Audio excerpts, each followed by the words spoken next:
All right, we're on. Hello, retreaties.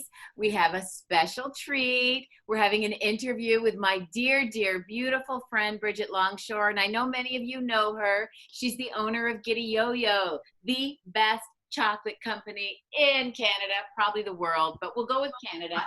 And you've been seeing, because we've been having our cooking videos all week, so we're adding stuff from Giddy Yo. So I know you know. And now that you've got your retreat kits, everybody got a goodie in there. So everybody got I know, everybody got a bar in there. And you got a bar in there because Bridgitte sent them to us so that we had something beautiful and sweet for the retreat. So thank you so much. Thank you. But I'll actually show you what she really sent us. Oh, Kitty. She sent us a lot of chocolate, because when originally we were going to be together, Cassia was going to make all these gorgeous chocolates for us. But so I had to break into my giant lob of it. But so you ended up getting beautiful bars in your kit so that you can enjoy over the weekend. But today, Bridgitte, thank you for coming on. And I know you're busy and I'm so grateful. But I wanted to ask you, and I love asking you the same questions for years because I just love this. But I want to ask you, why do we care about the quality of our chocolate? Oh gosh, why do we care about the quality of anything, whether it's what we eat or what we say or the people we spend our time with? I mean, chocolate is unique in a couple ways. And why we care about the chocolate, the quality of the chocolate, is because when you care about where ingredients are sourced and how something is made, it's you're really honoring yourself, and then not like it gives you an opportunity to support, other people doing things to try to help other people. And that's really what, as you know, especially women, we love to help and connect, and we love to support whether they're women or men. Like it's we just love to help and support, especially things we believe in. And one of the amazing things about living in Canada or the US or like first world nations is we have an opportunity. We can choose. We have too many options, right? So it's like, well, hey, do your research and find out what you love due to like how they source their ingredients, what ingredients do they use or they don't use. And I think what's equally as important is the intention behind why we do what we do, and actually the process of who we choose to make the chocolate. Because it's, oh my gosh, when you actually learn to make chocolate, it changes. It's a game changer. And sensitive people like us will feel it, or we won't know, right? We won't know. It's like something about this just feels right. It's making me cry as you say that. Because I know what goes on at your place, and the singing and the laughing and the like amazingness of the people that make the chocolate. Yeah. They're a special bunch. But you know what, like making chocolate is, there's an important process in the chocolate making process. It's called tempering.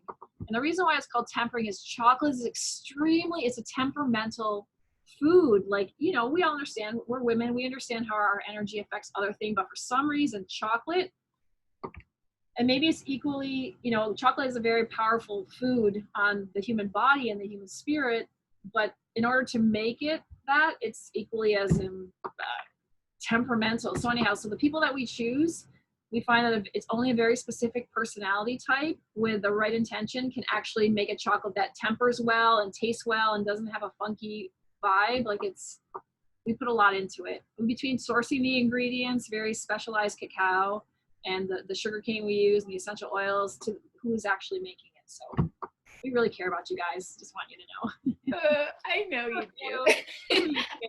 Okay, I want to show you what your bars would look like if we had the cardstock on it, because when you see them in the stores, this is what the packaging is like.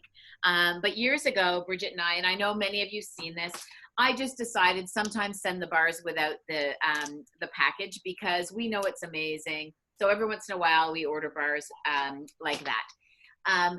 Okay, so there's also, and I think I might say the right word, but it has to do with coffee and chocolate, but the mycotoxins that we can get Can you? Well, there's actually they're called mycotoxins. Like, Okay, so you wanted to venture into that. Why chocolate?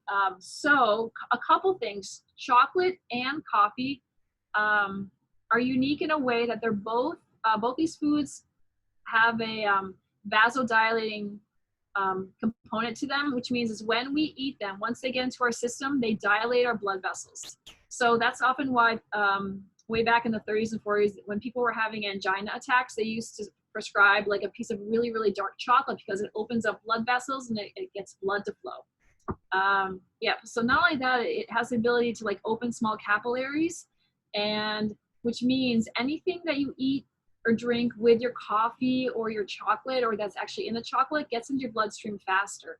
So if you're choosing, like just say whatever, you're choosing a Hershey's bar or whatever, I won't use brands, but whatever chocolate bar that maybe has lecithin in it or milk or dairy or questionable ingredients, you have to recognize that that's getting into your bloodstream like faster than maybe than going through your stomach.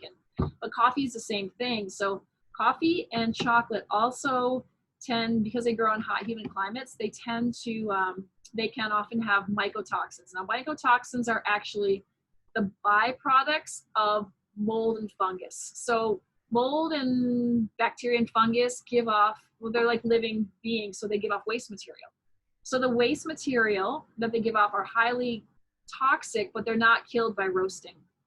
So what you want to do is you want to make sure that someone like myself is vetting our suppliers to know that the process along the way, that they're not moldy beans, and they're processing them properly and getting rid of potential contaminants as much as possible, right? It's on a best case scenario, but that's my job. And I test my coffee, I test my chocolate to make sure that when you eat these foods, especially knowing that they're vasodilating properties, that we're eating something that's nourishing and not making you jittery, or on the best case scenario. I was just going to say that because your coffee and your chocolate, like I can eat and drink just like it's like normal. It's normal. Whereas if I have had like experiences with other regular chocolate and coffees, other places, I really, like I would never say I had a sensitivity. It's just that I can feel something's different. And I actually didn't know about that vasodilating thing. So that now that's making sense to me, because, I would be like, oh, it's got those mycotoxins Bridgitte doesn't want that I can take, Bridgitte told me that's what's happening when I try someone else's coffee and chocolate.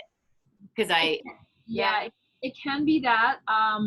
Once again, and whether it's organic or not, like lots of organic cacao, chocolate, or coffee have mycotoxins, right? And that's once again.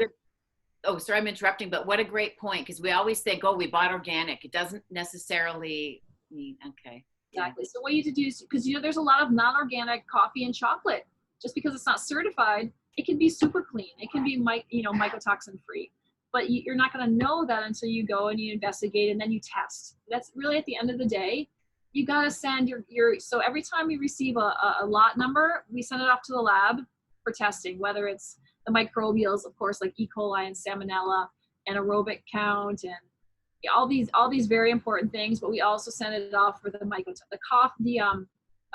common mycotoxins that are found on coffee and chocolate. Now, once again, they're found on grains. They're found on things that are stored in silos. It's not just these two, but A, those are the two foods that we sell. B, these are the two foods known to be the vasodilators. And actually, a lot of pharmaceutical drugs will actually have caffeic acid or caffeine in it to help expedite the drug into your system. Oh, interesting. Yeah, so there's so you can harm you, like, once again, if you're going to be taking some awesome things. That's why it's great, like Kitty, the way you make your coffees, whether you're putting maca in it or all sorts of other amazing herbs or even spices. Like, that's a great way to get good nutrition into your system if your body can tolerate it. Because once again, like, not everyone should be eating chocolate. Not everyone should be drinking coffee. So once again, if you can. Of course. Oh my gosh, I just love you. Thank you. Thank you for this information. And thank you for just making such a beautiful product and everything you have. Like, obviously, I have my spirulina tabs, my chlorella, my salt. I know I got rid of the bag, but I need to order another salt. I need to order a few things, but we'll hang up and talk about that in a sec. I thank you so much for sharing sweet treats with the retreat ladies and just always supporting me. Oh, Kitty, supporting me as well. Like you're my girl, Kitty girl. From the first time I met you, you're like, oh, I love that girl. I know. I always love when you say that. You're my girl. You are my girl. Like, all right. Well, I'm gonna stop the video and say enjoy your chocolate, retreaties, and thank you, Bridgitte. But then you and I, let's stay on and have a little chitty chat and catch up. Okay, retreaties. If any of the ladies have any question and want to contact me about about food, by all means, bridge@giddyyoyo.com or whatever. You can share that information. Because sometimes people have questions. I'm here. Great, amazing, amazing, and thank you. And I'll attach to this video, obviously, a link right to you to Giddy Yo, and you guys can hit the contact button, ask questions. Thank you so much for that. Thank you. Okay, I'm gonna end the recording. Love you.